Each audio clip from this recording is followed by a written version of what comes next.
Welcome back to Mimi's Home and Garden. Thanks for joining me. Today I'm going to share with you my Chinese cabbage stir fry. These Chinese cabbages were just pulled out of my backyard kitchen garden, and I am thrilled to be able to use these in recipes and give away to family. So first of all, here is my backyard garden. Now I see that they're ready to go ahead and pull these Chinese cabbage. So I'm going to pull up a couple, get them washed really well, and then cut off the bottoms, open them up, rinse them good, and get them ready to stir fry. Here I have some Swiss chard and some kale out of the garden this morning.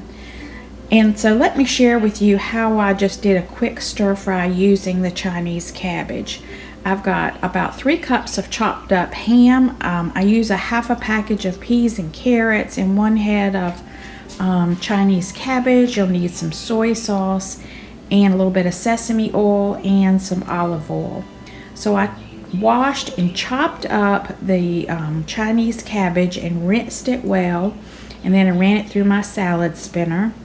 And on the stove I went ahead and put in some olive oil in the bottom of the pan and got it hot. Then I tossed in the peas and carrots and the Chinese cabbage, stir fried it really well, and then I added in the ham, and I had some cold rice in the refrigerator, so I tossed it all in the big skillet and fried up an egg and put that in there, and voila, you've got a really good ham and egg Chinese cabbage stir fry. I hope you'll give this recipe a try. If you like it, please comment below. Thank you so much for watching, and have a very blessed day.